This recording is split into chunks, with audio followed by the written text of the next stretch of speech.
New month and new year. I'm 13 News meteorologist Matt Standard. January, the first month of the year, can easily be Indiana's harshest weather month of the whole year.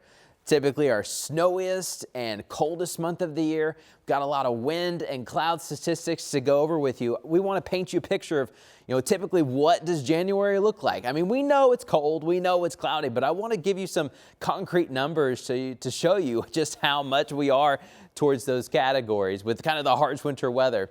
It's all started though with our daylight changes. We've got the lowest sun angles of the year happening in December and January. Our days are shorter, but there is a little bit of a glimmer of hope, kind of literally, just because we start gaining daylight at the very end of December, and then January is our first full month of daylight gains. Not a lot, but we start quickening up the pace there towards the end of the month. So we want to take a closer look at those daylight changes and how the weather will be changing with those as well. Because when we got the lower sun angles and you don't have as much daylight taking place, it's less heat, so you get colder. And that especially is true up in the source regions, is what we call it, in the plains of Canada, where we can get real cold and dark, and even parts of Alaska and the Yukon.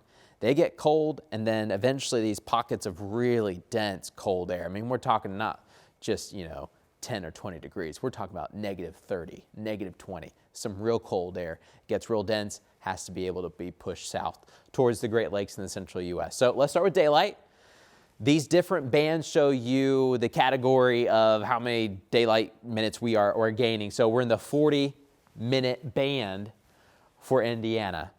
Low 40s in southern Indiana, more upper 40s to the north. Now, right along the Canadian border, we're at least getting 60 minutes of daylight gains from January 1st to January 31st. It's all based on your latitude. Farther south you go, these swings in daylight, both losses and gains are not as drastic. They get more drastic the farther north you go, but we're solid in those 40s across Indiana. Specifically, South Bend 48, and then just 41 minutes at Evansville. So you can see that progression the farther north you go. In Indianapolis, healthy 45 minutes of extra daylight is gained from the 1st of the month to the 31st. And it changes at a different pace. By the end of the month, we will actually start gaining 2 minutes of daylight every single day. That takes place January 28th. At the very beginning of the month, we're only talking about 30 seconds, 45 seconds. It increases as we push onward throughout January. Let's talk about some of our sunrises and sunsets. We'll start with the sunsets, something that you notice this time of year. The sun sets so early, but by the end of the month, these are all for Indianapolis specifically, so your town may differ just slightly, but by January 31st, we start getting our sunsets after 6 o'clock again. Sunrises are still after 8 to start the month. By the end of the month, we are back in the 7 o'clock hour. Now, just barely, 7:53, but we're heading in the right direction. Our sunrises, of course, start getting earlier, and our sunsets start getting later. We got to squeeze in more daylight, but you'll really notice the pace changing by the end of the month. And really February, March, those are some of your faster months where you notice day by day of those changes. So we are headed in the right direction. Even though we are gaining daylight, January is still our coldest month of the year because we're still losing more heat to outer space than we are gaining. Once we get to March, we'll be able to kind of flip the switch just a little bit more, and we'll have more daylight than we have of nighttime to help accelerate more of the warm weather and to accelerate spring and eventually summer.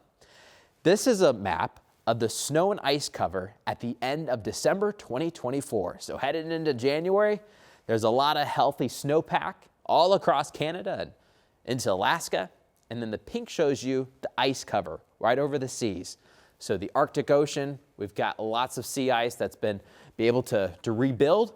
A lot of ice, especially in the western half of the Hudson Bay, and then a lot of the lakes, all these prairie pothole regions extending south into parts of the Dakotas and Minnesota. Those lakes are now completely ice covered. And so as air sits throughout the month of January, just sits over these Canadian provinces and territories, right over the Canadian plains, it can get colder because the ground, since it's snow covered, that's cold. So it just gets colder and colder.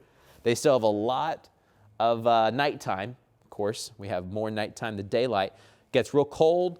The air eventually gets pushed south. It gets real dense, gets pushed south, and then we get these Arctic outbreaks across the Great Lakes. So January in Indiana, let's talk about what we typically get, and then we'll jump into roughly what we're expecting for this January 2025. On average, we're generally in the mid-30s. We have several days where we're in the 40s, and sometimes we can even have a couple 40s and 50s. But many times mid-30s, and of course days are cold in that, but you average everything together, mid-30s. We get a lot of swings in January, just depending on the timing of some of these cold air outbreaks. But mid-30s for average highs. Precipitation, 3.12 inches.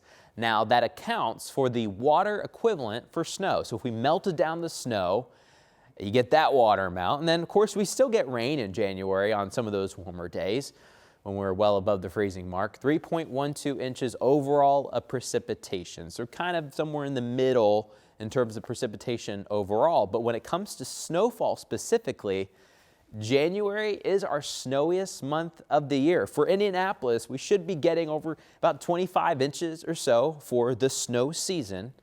January has just under 9 inches of snow. And just for fun, the snowiest month we've ever had on record was a January. You know what January it was? Blizzard of 78. 1978, over the whole course of the month, we had just over 30 inches of snow. January is your month. Now, several times we've had Januaries that are kind of lackluster, and February kind of comes in at the end with some more blasts. We'll have to see, but we do have some good cold air chances, we think, especially for the middle of January, to help produce more snow chances for us and maybe some higher snowfall totals. We'll get into that a little bit too, maybe even continuing on the lake effect snow machine. As of the end of December, our lakes are still warm. Not a lot of ice on them. They are open for business. You get cold air over these lakes, you can easily produce some snow. Let's talk about the average snowfall. Of course, it drastically differs across the state. Farther to the north, on average, over 60 inches there towards South Bend and Mishawaka, Michigan City. Most of central Indiana in this 10 to 20 inch band or so.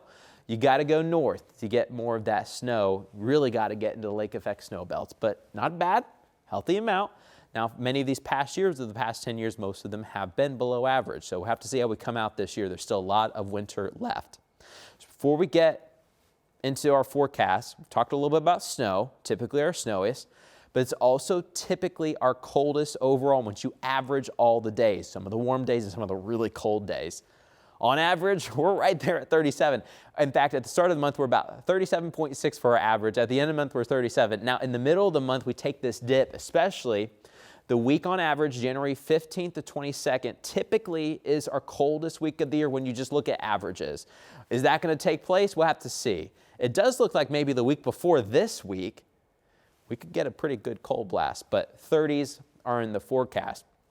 Plus, you guys know it is gray around here in the wintertime, mainly thanks to the Great Lakes, because the Great Lakes produce their own clouds. In fact, we're just as cloudy as places like Portland and Seattle, just because we're so close to the lake, especially north and east of Indianapolis. You really get stuck in some of these lake effect clouds and sometimes some lake effect snow showers. But these are our cloudiest months of the year. December, January, February. They're almost tied, but January technically has a higher amount. 58% of the time, we are either overcast or mostly cloudy. I think that's going to continue just because Lake Michigan is still really warm, and we're expecting a lot of northwest winds throughout the month of January. If we had more ice cover already, we'd be able to shut that down a little bit. I don't think we're shutting that down. Things are warm still for those lake waters. We had a really warm summer, and last winter wasn't so cold. So the lake waters are very warm and ice-free still. It's also our windiest month, one of our windiest months of the year.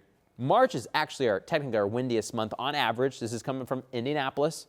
Your town may differ just a little bit, but you can just see throughout the winter months, we are windy. These are your average wind speeds once we take all the wind speed data, we put it all together. Of course, there are some days where you get a break, but boy, there are some days that are real windy. 11.2 miles per hour on average. That's, averaging the weekdays and those breezy days too. So it's windier, and the northwest direction with those winds a lot of times will keep it right over Lake Michigan, producing those clouds. A lot of these things are connected. All right, that paints you the picture of what January is typically like. What about January 2025? Of course, it's hard to predict the whole month. There are going to be swings. We're going to have warm days, warm-ish days for January standards. And then we're going to have those really cold days and those really cold nights and mornings. However, there are signs that coming out of December, kind of a warmer end, right there, Christmas to New Year's, warmer. Eventually that should break with some more cold fronts getting on through. After some cold blasts in mid-December, the end of December warmer, that's been able to allow some of these source regions, we called them, the Canadian plains, to get colder. They're holding that ice and snow, ready to dump it. We think one of those blasts is probably going to be coming early mid-January. So we're talking, let's say, January 5th to about January 15th or so, there will be accelerated cold fronts across the central U.S. And of course, that's going to include right here in Indiana. There may be some breaks in between, but it looks like it's going to be far-reaching. The coldest below average temperatures compared to normal will be probably south of Indianapolis. They're towards the deep south. They haven't been cold really yet. They've had some cold little blasts, but not much in terms of snow or ice. Of course, they don't get very many times for snow and ice, but we'll have to watch. January could turn a little bit interesting as the jet stream really dips south there early, mid-January. We'll have to see what January throws at us, but many times is one of our harshest months of the year. So buckle up.